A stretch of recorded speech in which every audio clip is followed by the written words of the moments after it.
Okay, picture this. It's the hour before dawn, and a king literally drags his most trusted friend out of a warm bed.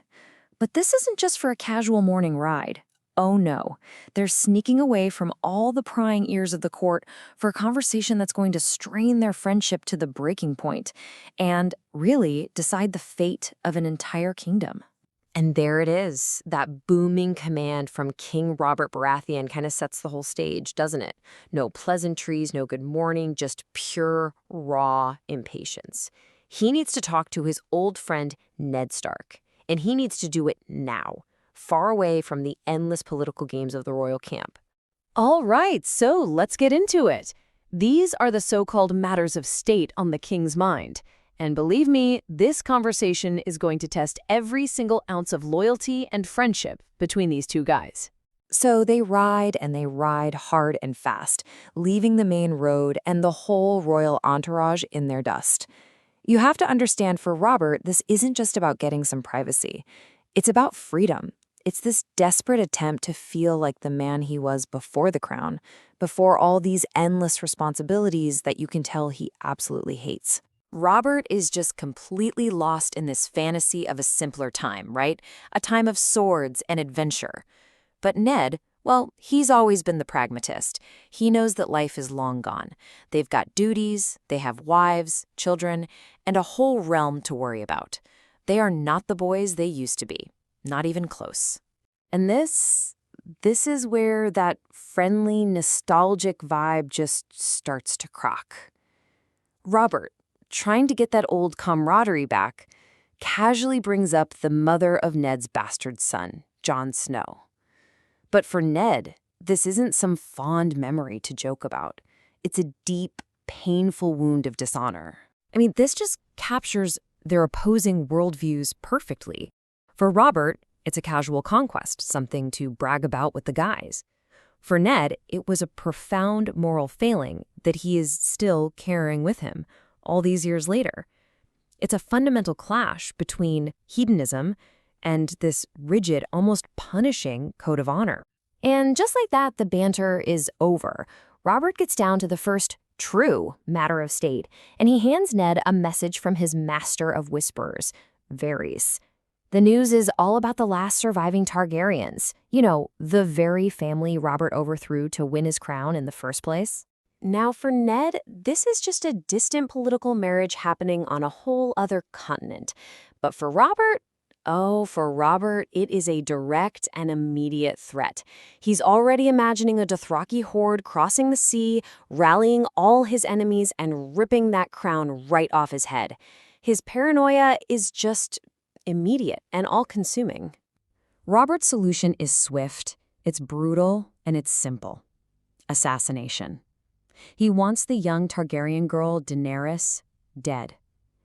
And in that single moment, the friendly ride turns into a bitter, ugly argument, pitting the king's fear against his hand's morality.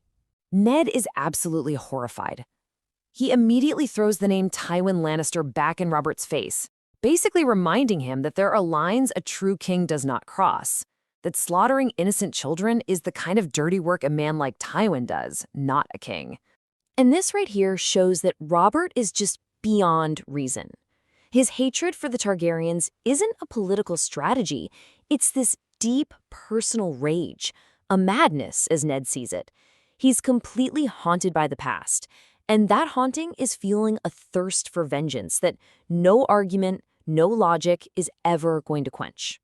So, since they can't agree, Ned changes the subject.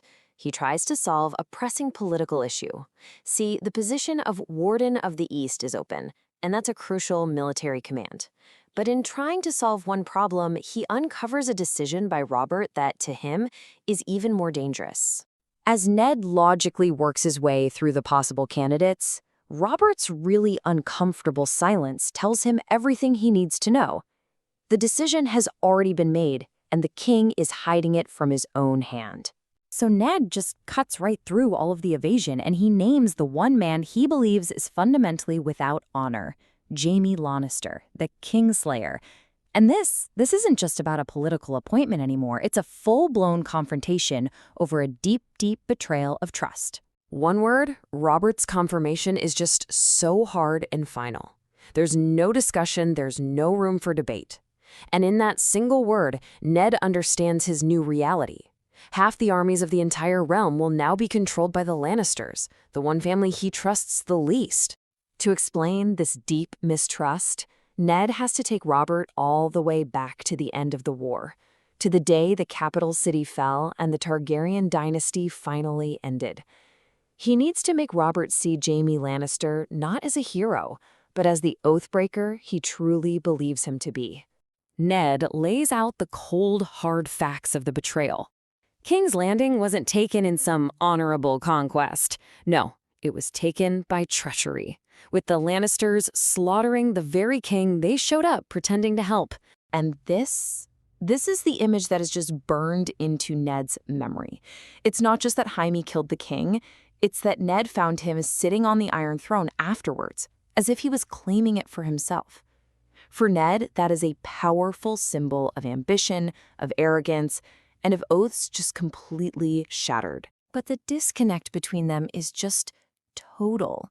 What Ned sees as this dark, terrifying omen, Robert dismisses as a joke. He just sees a 17-year-old kid being cheeky, not a dangerous man revealing his true nature. It's like they were both there, but they remember two completely different events. And with that, Ned just runs out of words. He's filled with this vast sense of helplessness. The king won't listen, the friend he knew is gone, replaced by a man who's just consumed by old hatreds and is completely deaf to his counsel. Ned Stark realizes he is in a place he doesn't belong, serving a king he no longer understands, and it leaves us to wonder, how can a man of honor possibly survive in a court that's built on secrets and lies?